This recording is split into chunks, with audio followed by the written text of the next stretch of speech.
그리스도 사랑의 풍성함, 그리스도 사랑의 풍성함이라는 제목으로 함께 하나님의 말씀 살펴보겠습니다. 제가 작년 이맘때쯤이요, 한 8월, 9월쯤이었던 것 같아요. 그때 처음 이 1부 예배, 주일 오후 1부 예배 때 말씀을 전할 수 있는 기회가 있었어요.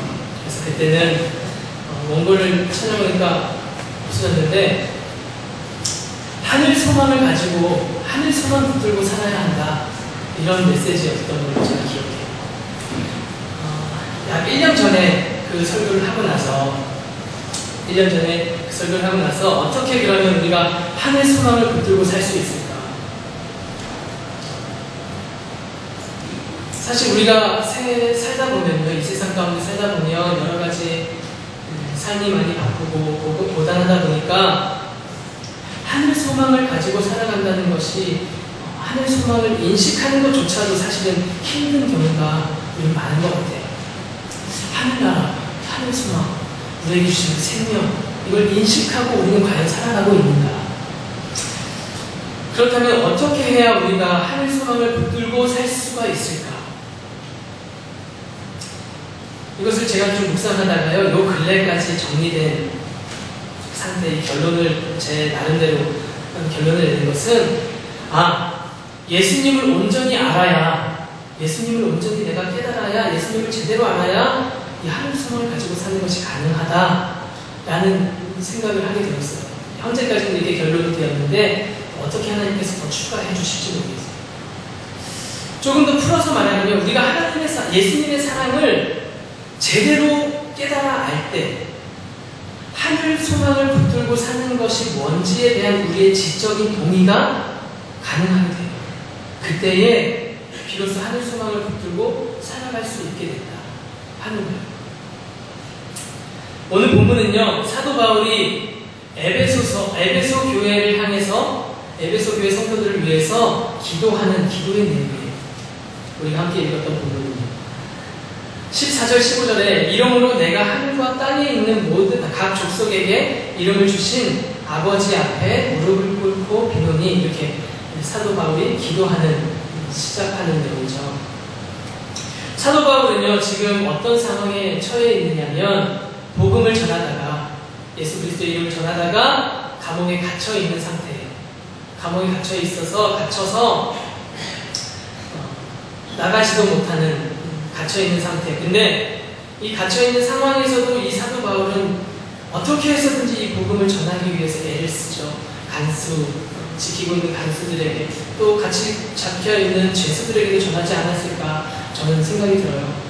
그러나 아무리 애를 쓰고 기를 쓴다 한들 감옥에 갇혀 있는 상황에서 어떻게 이 복음 사역을 할 수 있겠습니까? 이 복음 사역에, 이 사도 바울, 갇혀 있는 사도 바울에게 있어서 복음 사역은 극히 제한적일 수밖에 없었죠.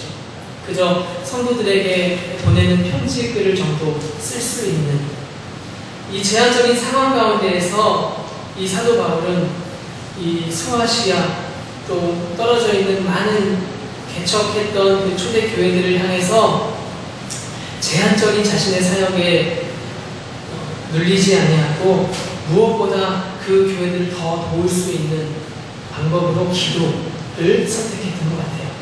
이렇게 그 성도들을 위해서 기도하고 교회를 위해서 기도했던 사도 바울의 기도 내용, 이 기도 내용을 통해서 우리가 오늘 하나님께서 우리에게 무엇을 말씀하시는가 하는 것을 함께 살펴보고자 합니다.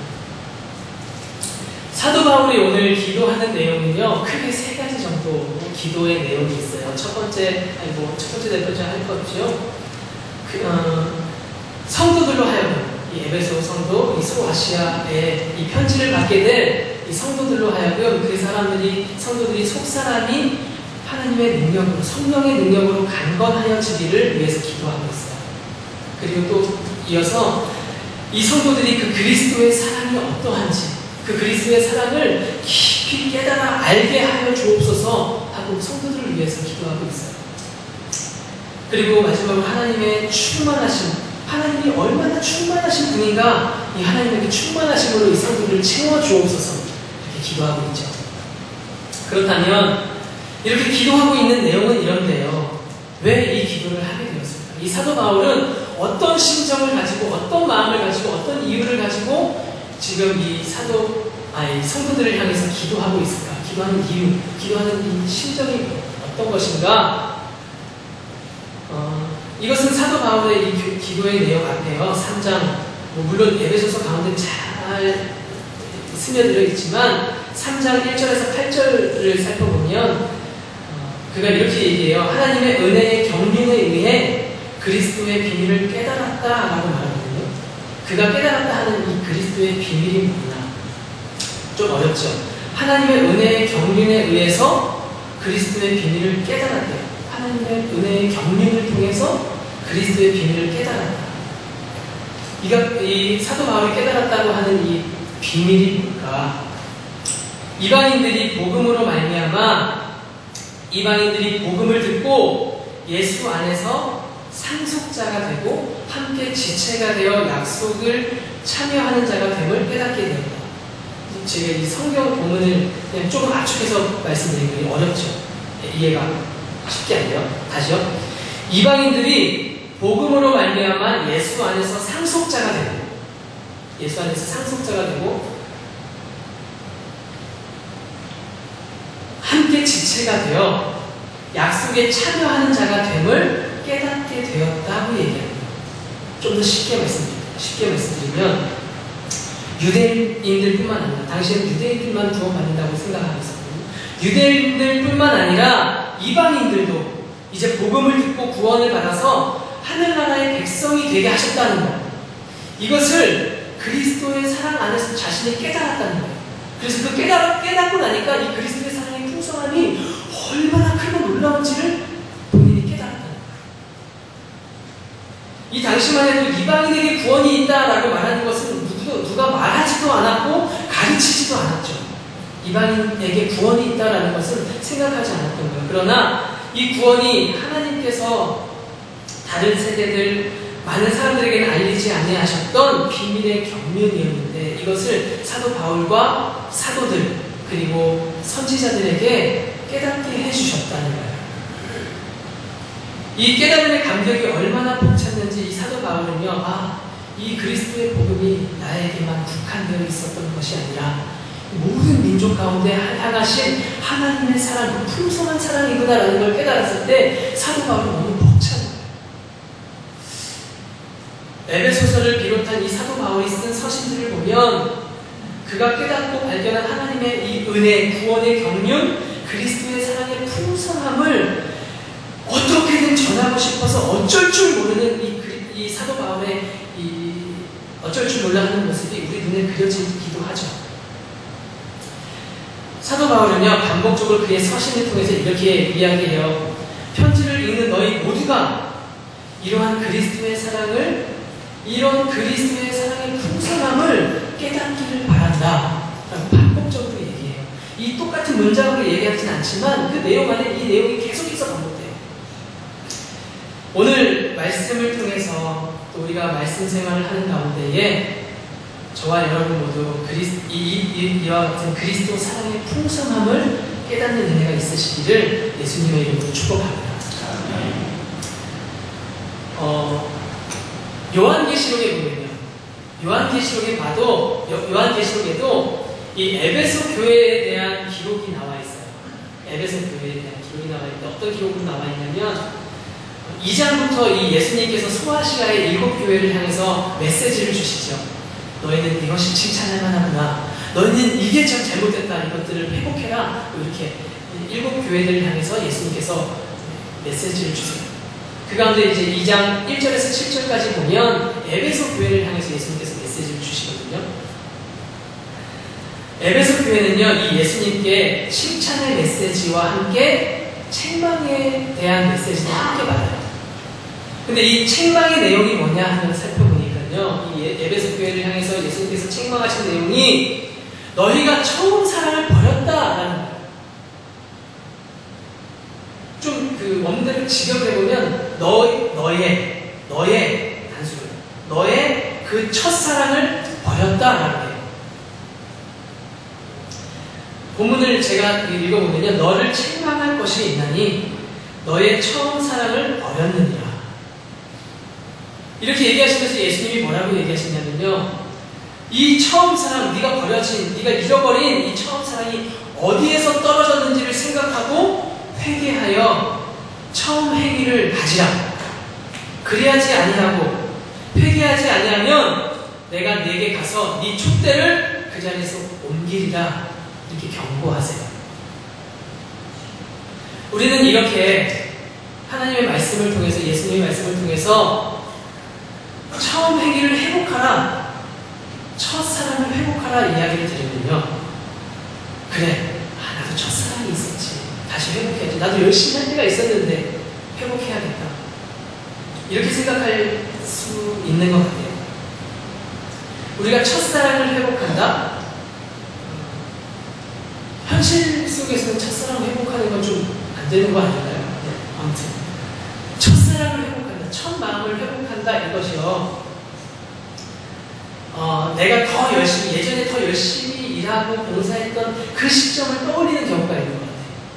아, 맞아, 내가 예전에는 더 잘 믿었는데, 내가 대학 다닐 때 진짜 열심히 했다. 그래, 그때 그 사랑을 내가 회복해야지, 그때 그 열정을 회복해야지. 그런데요, 이 에베소서, 아니 요한복음에서, 요한계시록에서 예수님께서 에베소 교회를 향해서, 이 성도들을 향해서 너희가 이 첫 마음을, 첫사랑을 회복하라 하는 이 첫사랑은 단순히 처음에 가졌던 그 열정, 이 열심의 차원이 아니에요. 왜 그러냐? 이 에베소 교회가 받은 칭찬의 내용을 보면 알 수 있어요. 에베소 교회를 향해서 예수님께서 어떻게 칭찬하셨냐면, 뭘 칭찬하셨냐면, 이 에베소 성도들이 가진 믿음의 행위들에 대해서 칭찬하세요. 너희가 누구보다 열정적이다라고 이야기하시거든요. 예를 들어서 이 한 구절만 제가 살펴보면 예수님께서 내가 네 행위의 수고와 인내를 내가 안다, 이렇게 인정해 주세요. 네 수고와 네 인내를 내가 안다.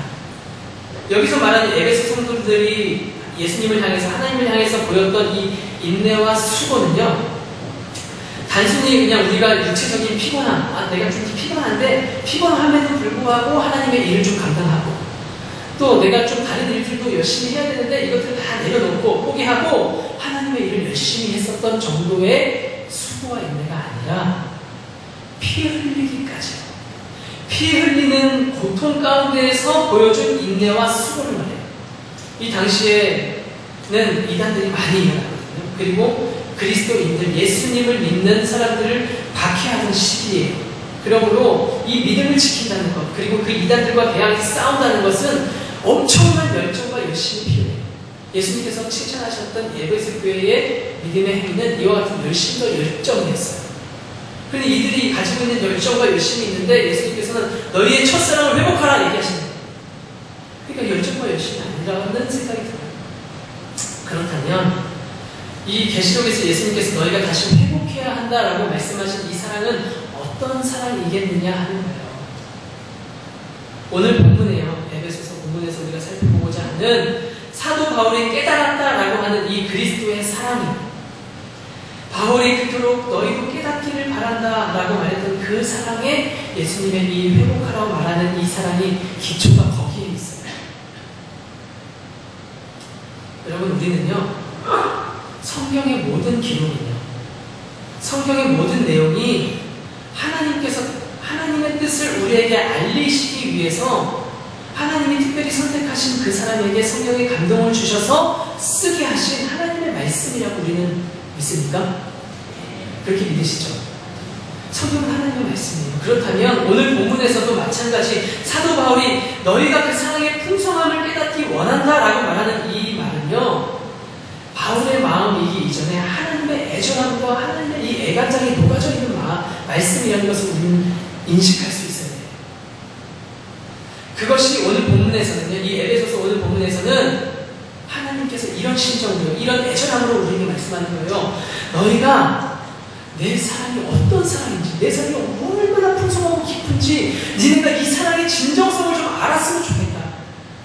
너희가 이 사랑을 좀 깨닫기를 바란다. 요한계시록에서 이 너희가 첫사랑을 회복하라 하는 이 말씀은요, 너희가 이전에 바울을 통해서 들었던, 깨달았던 그 사랑의 진정성, 이걸 너희 다시 회복해라 얘기하시는 거예요. 오늘 본문에 들어가면 오늘 본문의 18절 19절에 보면요, 이 그리스도의 사랑이 어떠함을, 그리스도 사랑의 어떠함을 우리가 깨달아야 하는지를 이 18절 19절에서 이야기해 주고 있어요. 이 두 절을 제가 정리해서 다시 이렇게 배치해 봤어요. 본문에는 좀 바뀌어 있거든요. 19절이 18절로 18절 19절로 이렇게 되어 있는데 이거를 정리해서 다시 한번 정리해 봤는데 한번 읽어보릴게요. 여러분이 모든 성도와 함께 그 사랑의 넓이와 길이와 높이와 깊이가 무엇인지를 깨닫고 지식에 넘치는, 더 정확하게 표현하는 지식을 초월하는 그리스도의 사랑을 알기를 내가 간구하노라. 이런 얘기예요. 사도 바울이 기도하는 요지를 살펴보면요, 사실 이렇게 기도하고 있고 너희가 그 사랑을 알기를 원한다라고 얘기하는데 에베소 교회 성도들이 뭐 죽느냐? 아니면 모르지 않아요. 에베소 교회 성도들은 이미 복음을 듣고 예수 그리스도를 믿음으로 함께 모여서 교회가 된 거예요. 그러므로 이 성도들이 그 사랑을 알고 듣고 경험하고 있지만 그것에서 더 자라가기를 원하는 마음으로 지금 사도 바울이 기도하는 거예요. 더 나아가면 그들이 알고 있는, 그들이 경험하고 있는, 그들이 생각하고 있는 그리스도의 그 사랑, 그것이 그들의 그 지식을 초월하는 그리스도의 사랑이라는 것을 깨닫게 되기를 원하는 마음으로 지금 기도하고 있는 거죠. 아, 나를 위해서 예수님이 십자가에서 죽으시고 나를 구원해 주셨구나. 아, 이게 예수님의 사랑이구나. 아는 정도에서 머무르는 것이 아니라 그 사랑이 내 인생과 내 삶에 어떠한 존재적인 변화를 일으키고 또 어떤 능력을 내 삶 속에서 그 사랑이 행하고 있는지 이것을 너희가 알기 원한다 하는 심정으로 기도하는 거예요.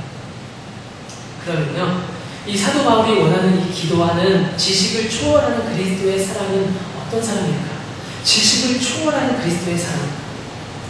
이거 다 표현하자면 너무 많잖아요. 예수님의 풍성하신 그 사랑의 풍성함을 어떻게 더 오늘 설교 시간에 쓸 수 있을까 고민하고 또 고민했어요. 다 못 느껴요. 늘 수가 없어요. 그 풍성함을 직접적으로 말씀을 못 드리지만, 그리스도의 지식을 초월하는 그리스도의 사랑을 우리가 어렴풋이 우리 삶 속에서 한번 생각해 볼 수 있겠더라고요. 그래서 한번 준비해봤어요. 비록 그리스도의 사랑, 그 풍성한 사랑에 미치지 못해요. 그러나 그게 뭐구나라고 어렴풋이 우리가 인식할 수 있는, 우리 안에서 우리 삶 속에서도 그 지식을 초월하는 사랑이 뭔가 하는 걸 생각할 수 있어요. 제가 저희 딸이요, 지희를요, 함께 지희랑 놀아주고 지희랑 함께 하는 시간 가운데에 제 딸을 향한 저의 애정 행각들이 이렇게 드러나겠죠. 그러면 이 애정 행각을 보는 다른 분들의 시선들이 있을 거예요. 그러면 그분들이 저를 보면서 이 애정 행각을 목격하면서 저 아빠가 자기 딸 참 많이 사랑하는구나 이렇게 할 수도 있죠. 그렇게 생각할 수도 있고, 또 반대로 참 두둥 따라오구나, 참 유별나게 사랑하네 이렇게 생각할 수도 있어요. 이렇게 흉을 보든지 공감하면서 이해하면서 하든지 이건요 우리 지식 수준 안에서 이해되는 사랑이죠. 저 사람이 그만큼 사랑하네.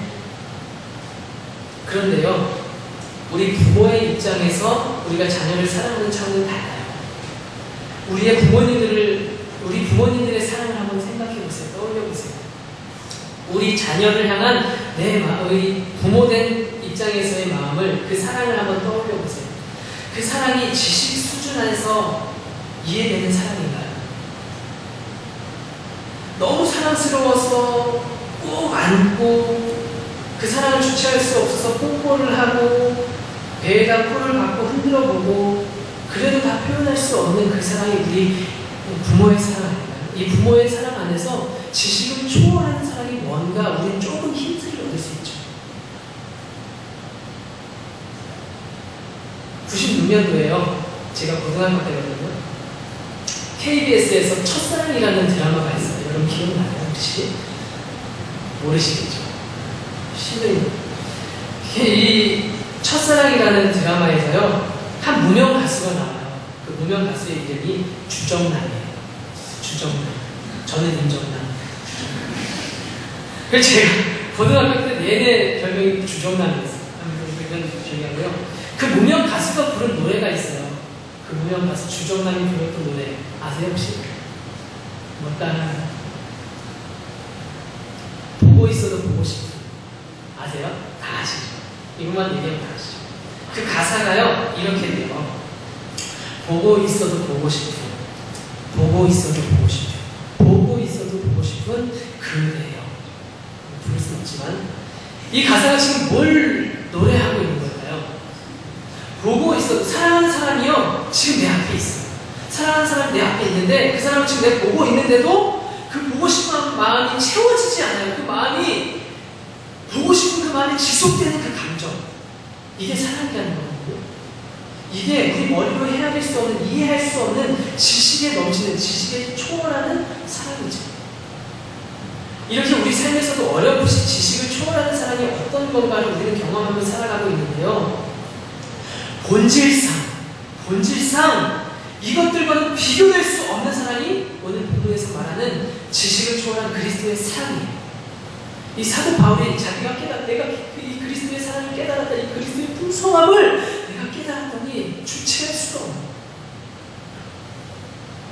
우리는 이 사랑 경험하며 살아가고 계십니까? 아, 예수님이 이런 심정으로 나를 사랑하시는구나. 우리는 매일 순간순간 이 사랑을 기억하며 살아가느냐. 우리가 잘 부르죠. 당신은 사랑받기 위해 태어난 사람. 당신의 삶 속에서 그 사랑받고 있지요. 우리 마음을 다 안아줘요. 이렇게 찬양을 해줘요. 그러면 그럼 그 풍성하고 놀라운 지식을 초월한 그 사랑을 받는 거가 되는 건가요? 우리 그 찬양으로? 우리는요, 우리의 삶을 좀 냉정하게 평가해 볼 필요가 있어요. 냉정하게 내 삶을 돌아봐야 돼요. 오늘 본문에서 말씀하고 있는 그리스도의 사랑의 풍성함이 무엇인가에 우리는 좀처럼 관심을 갖지 않아요. 이게 잘못됐다고 말씀드리고 싶진 않아요. 저도 그렇거든요.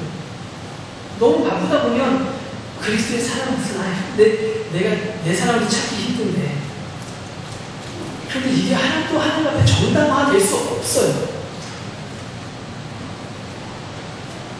그러다 보니까 이 사랑을 경험하지 못하고 깨닫지 못하고 생각하지 못하고 그냥 지식적인 수준에서 아, 예수님이 날 사랑해, 나는 구원받았어 하고 그냥 살아가는 거예요.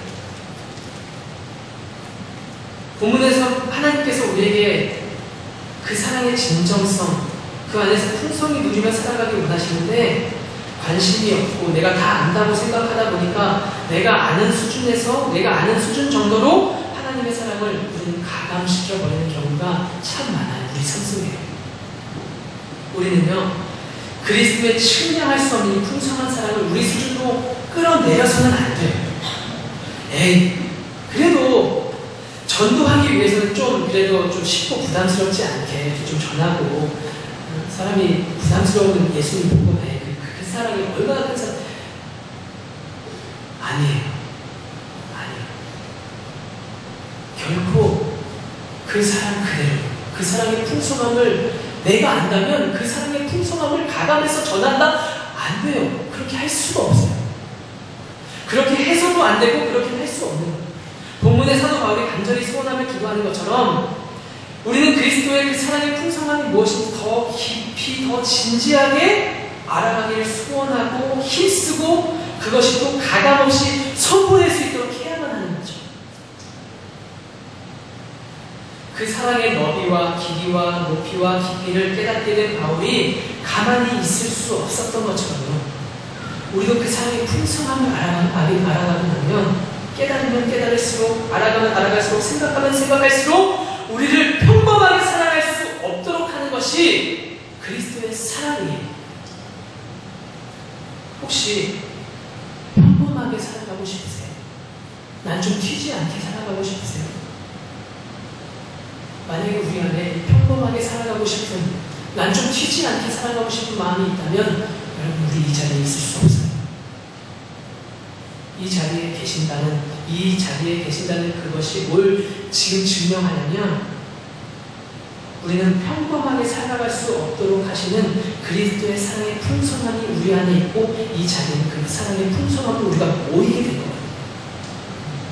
그렇다면 우리의 마음에 나는 좀 평범하게, 좀 튀지 않게, 왜 저렇게 나한테 부담을 주나? 아니요. 복음은 모든 믿는 자에게 구원을 주시는 하나님의 능력이 됨이라 이렇게 말씀하셨어요. 복음은 모든 믿는 자에게 구원을 주시는 하나님의 능력이 됩니다. 이 능력은요, 어떠한 질병도 어떠한 고통과 아픔도 우리의 문제와 내가 지금 당면한 장애물들도 우리를 결코 넘어뜨리거나 우리를 어찌할 수 없도록 우리를 세우는 충만한 능력이에요. 결코 부족함. 그런데 이 충만하신 그리스도의 사랑, 그 은혜를 우리가 모르니까 넘어지고 문제가 크게 보이는 거죠. 이 능력을 소유하게 하는 사랑이 그리스도의 사랑이에요. 우리는요, 이 충만한 하나님의 능력, 모든 믿는 이에게 구원을 주신 하나님의 능력, 그 구원이 얼마나 풍성한지, 그 큰 은혜가, 능력이 얼마나 충만한 능력인지를 속여서 평범하고 눈에 띄지 않게 만들려는 사탄의 속임수에 속지 말아야 해요. 일반적으로 오늘날 사람들이 추구하는 게 뭐냐 한번 생각해 보면요, 노멀함이죠. 노멀함, 심플함. 노멀한 것에 굉장히 흥분해요. 흥분할 게 아닌데 그냥 평범한 걸 되게 흥분하면서 평범한 하려고 노력해요. 심플한 거, 그냥 심플한 건데 막 노력해서 심플하려고 했죠. 좋아해. 간단한 문구 속에 우리를 노멀하게 만드는, 평범하게 만드는 이 문구들이 오늘 세상 가운데 너무나도 많이 사용되어지고 있다고요. 우리를 평범하게 만듭니다. 우리를 심플하게 만듭니다. 하나님의 이 충만한 능력이 우리 안에 드러나지 못하도록 만들기 위한 사탄의 속임수라는 거예요.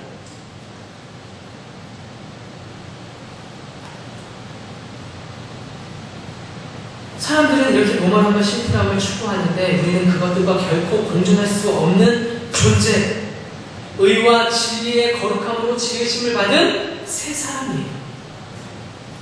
예수님께서는 우리를 향해서 이렇게 말씀하셨어요. 너희는 세상의 빛이라. 산 위에 있는 동네가 숨겨지지 못할 것이요 사람이 등불을 켜서 말 아래에 두지 아니하고 등경 위에 두나니 이러므로 집안 모든 사람에게 비치느니라. 이같이 너희 빛이 사람 앞에 비치게 하여 그들로 너희 착한 행실을 보고 하늘에 계신 너희 아버지께 영광을 돌리게 하라. 그런데 우리가 과연 평범할 수 있겠습니까? 우리가 심플할 수 있을까요? 기본적으로 산 위에 빛이 있으면 그게 숨겨질 수가 없죠. 등불을 켜서 모든 사람에게 비춰질 수 있도록 등경 위에 둡니다. 죄는 죄라고 말하고요. 오른뺨을 맞으면 왼뺨을 돌려대는 게 우리의 본질이라 니네 존재다라고 예수님은 우리에게 말씀하시는데 어떻게 우리가 노멀하고 심플할 수 있겠어요? 속지 마세요. 그리스도의 사랑의 풍성함을 모르면 그리스도의 사랑이 얼마나 풍성한 것인가, 얼마나 충만한 것인가를 우리가 모르게 되면 자연스럽게 우리는 세상의 기준을 따라갈 수밖에 없어요. 사도 바울이요, 누구보다 성경적인 지식이 충만하고 율법에 능통했던 사람이에요. 이랬던 사도 바울도요, 그리스도의 사랑을 깨닫지 못했을 때, 그리스도의 사랑이 얼마나 풍성한 건지, 그리스도의 사랑이 뭔지 제일 몰랐을 때 그가 가지고 있었던 그 성경의 지식과 율법을 가지고 사람을 죽이는 데 사용했죠. 사도 바울은요, 이렇게 그리스도의 사랑이 있는 때와 그리스도의 사랑을 모를 때의 차이를 뼈저리게 느꼈던 사람이에요. 그러다 보니까 이 사람은 이 그리스도의 사랑의 풍성함 속에서 자신이 경험했던 속사람의 변화, 하나님의 은혜와 능력의 충만함을 전하지 않을 수가 없었던 거죠. 그를 가만히 있을 수 없게 만든 그리스도의 사랑, 이 그리스도의 사랑, 우리는 똑같은 사랑을 받지 않았습니다. 성경은 그리스도의 사랑을 어떻게 표현하고 있을까? 그리스도의 사랑에 대해서요, 지난 수요일에 나눴던 말씀을 한 번 더 조금 요약해서 말씀을 나누고 오늘 말씀을 맺으려고 해요. 우리가 잘 아는 말씀이죠. 그리스도의 사랑, 하나님의 사랑을 대표하는 구절. 요한복음 3장 16절. 하나님이 세상을 이처럼 사랑하사 독생자를 주셨으니 이는 그를 믿는 자마다 멸망하지 않고 영생을 얻게 하려 하십니다. 우리가 상식적으로 생각할 때요, 상식적으로 접근해 보자고요. 우리가 상식적으로, 실제적으로 우리 삶 속에서 우리 지식이 허용하는 선에서 생각해 볼 때에 아들을 주는 사람이 이해할 수 있는 사람인가요? 우리가 아들이 셋이 있어요. 자녀가 셋 있으면 그래, 하나 정도 그냥 줘도 되는, 이게 아들 자식입니까? 내게 두 자녀가 있는데 한 자녀는 그냥 뭐 널 위해서 내가 바치지 뭐, 죽일 수 있는 게 일반 우리 상식적으로 생각이 이해가 될 수 있는 사람이냐고요. 하나님께서 독생자를 주셨다는 것은 그저 우리가 실제적으로 상식적으로 생각해봐도 우리로서 이해할 수 없는 사건이에요. 그런데 지식을 초월한 이 사랑을 우리는 너무 당연시 여겨버리고 있죠.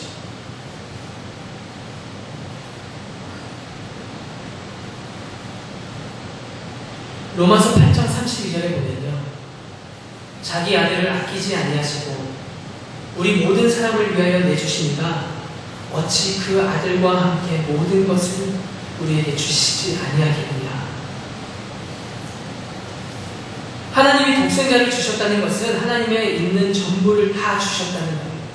가장 귀한 것, 하나님이 가진 모든 것, 하나님의 전부를 우리에게 다 주셨다는 거예요. 그런데 그리스도의 사랑이 어떤 사랑인지, 그 사랑에 어떤 능력이 있고 얼마나 충만한 것인지에 관심이 없으면 자연스럽게 우리의 생각은 세상과 나에 집중돼요. 그러다 보니까 전부를 주신 하나님, 그 하나님께서 주신 그 전부를 오해하고 난 예수님 믿어, 그러니 당연히 난 천국 가고 뭐 당연히 내가 하는 모든 일들 하나님이 도와주실 거야, 당연하지 하고 살아가는 거예요. 이게 어떻게 당연합니까? 그리스도의 사랑의 풍성함을 우리에게 주셨을 때에는 하나님의 주신 이 모든 것, 하나님의 이 전부는 이 땅과 이 세상에서 누릴 수 있는 것들로 한정될 수가 없어요. 한정되지 않아요.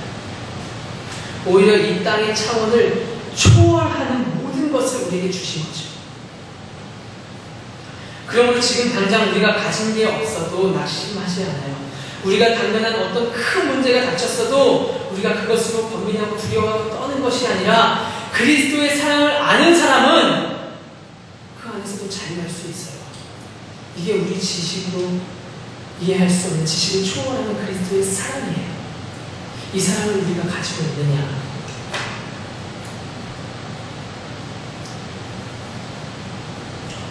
이 땅에 초점을 맞춰지지 않고 우리에게 주신 하나님께서 허락하신 하늘 소망을 바라보며 그 하늘 소망을 붙들고 살아갈 수 있는 것은 그리스도의 사랑을 우리가 깊이 알 때, 깨달아 알 때, 그 사랑과 함께 갈 때 우리는 하늘 소망을 붙들고 살아갈 수 있는 거예요.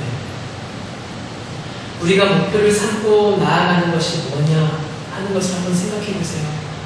내가 지금 목적을 삼고 있는 내 직장의 목적, 내 가정의 목적, 내 삶의 목적, 이것이 이 땅에 국한되어 있는 것인지, 내가 아파트에 지금 있으니까 하나 조금 더 내 자식에게 물려줄 수 있는 것, 그거 하나 정도 좀 더 마련하고 내가 가야겠다, 이게 목적인지, 거기에 국한된, 그게 잘못됐다는 것이 아니라 거기에 국한될 수 없어요. 하나님께서 물려주시는 것, 우리 자녀들을 향한 욕심이 세상 가치에 따라서 따라가고 있는지, 아니면 이 하나님의 그 풍성하신 사랑으로 말미암은 자녀들을 향한 욕심인지 우리 생각해봐요. 오늘 본문을 통해서 우리는요, 그리스도 사랑의 풍성함을 깨닫기 원하시는 하나님의 마음을 확인할 수 있어요. 하나님이 우리에게 주신 그 사랑, 그렇게 단순한 거 아니야. 내 삶이 얼마나 풍성한데, 내 사랑이 얼마나 풍성한데 너 지금 그렇게 아파하고 있냐? 우리는 이 그리스도 사랑의 풍성함 안에 있을 때 자유할 수 있어요. 예수님께서 말씀하셨어요. 수고하고 무거운 짐진 자들아 다 내게로 오라. 내가 너희를 쉬게 하리라. 이것은 우리가 전도할 때 사용하는 성구가 아니에요. 믿지 않는 사람들에게 가서 예수님을 전할 때 사용하는 문구가 아니라고요. 지금도 우리에게 말씀하세요. 수고하고 무거운 짐진 자들아 다 내게로 와라. 내가 너희를 쉬게 하리라. 내가 너희를 자유하게 하리라. 내가 너희를 행복하게 하리라. 내가 너희 모든 것이 된다. 오늘 우리가 함께 살펴본 이 하나님의 말씀을 통해서요. 그리스도의 사랑을, 그리스도 사랑의 풍성함을 깨달을 수 있도록 우리 삶 속에서 어떻게 해야 될까요? 사도 바울이요. 우리 본문에서 이렇게 좀 잘 살펴보면 이 그리스도의 사랑을 깨달을 때에 계시로 인해 깨달았다고 해요. 사도 바울이 계시로 인해서 깨달았다는 것은 여러 가지로 해석이 되는 것 같아요. 많은 학자들의 이야기가 분분한데 이 사도 바울이 다메섹 도상에서 예수님을 만나죠. 호련히 찾아오신 예수님을 만나고 3일 동안 눈이 멀어요. 그때 만났던 그 계시를 말하는 이야기하는 사람들도 있고 이미 하나님의 말씀 성경과 율법에 능통했던 자로서 이 계시 하나님의 말씀에 능통했던 자가 그리스도의 사랑을 몰랐을 때는 그게 뭔지 몰랐지만 성령의 조명하심을 통해서 이 말씀이 깨달아진 거예요. 그 말씀 속에 숨어있는 그리스도의 사랑, 하나님의 놀라운 그 충만함이 깨달아진 거죠. 성령의 조명하심을 통해서요. 그렇다면 우리는 어떻게 그리스도의 사랑을 깨달을 수 있겠냐요? 우리도 역시 마찬가지죠. 말씀을 통해서 우리 깨달을 수 있거든요. 하나님의 말씀을 우리가 가까이 하고 그 말씀을 묵상하는 가운데에 성령께서 조명하시고 성령께서 우리를 도우셔서 그 사랑의 깊이와 넓이와 충만함을 우리를 깨닫게 해주세요. 그런데 우리가 성령을 덮고 생활하잖아요. 그 사랑을 우리에게 알리시고 싶은 것이 알리실 수가 없지 않나요? 알고 하나님 능력이 있으시니까 하실 수 있죠. 그러나 말씀을 통해서 우리에게 주세요. 그럼 우리 말씀 안에 나아가야 하지 않습니까? 물론 하나님의 강권적인 어떤 초자연적인 역사로 신비적인 어떤 현상을 우리에게 알려주실 수 있겠죠. 우리 삶에서 어떤 일로 말미암아 알려주실 수 있죠. 그러나 무엇보다 중요한 건 우리에게 하나님께서 말씀 주셨을 때에는 이 성경 안에 내가 너희들을 향한 모든 게 달리 하겠다. 여기서 나를 발견해라. 우리에게 주셨어요. 어떤 신비한 현상들 또 어디 확 나타나는 이런 거 우리 너무 바라지 말았으면 좋겠어요. 우리 안에 주신 이 성경 안에서 우리는 깨달을 수 있어요. 우리 모두 이 말씀 또 기도 안에서 성령님의 도우심을 통해 그리스도의 사랑의 풍성함을 깨닫고 이 땅에 휩쓸려 이 땅의 노멀함과 이 땅의 속임수에 속아서 살아가는 것이 아니라 하늘 소망 온전히 붙들고 우리 살아갈 수 있기를 예수님의 이름으로 축복합니다. 같이 찬양하고 기도하겠습니다. 그 사랑 얼마나 크신지 다 표현 못하지만 하나님 내가 표현합니다. 그 알 수 없는 그 사랑 내가 알아가기 원합니다. 내가 담지 못한 그 사랑 닮아가기 원합니다. 이러한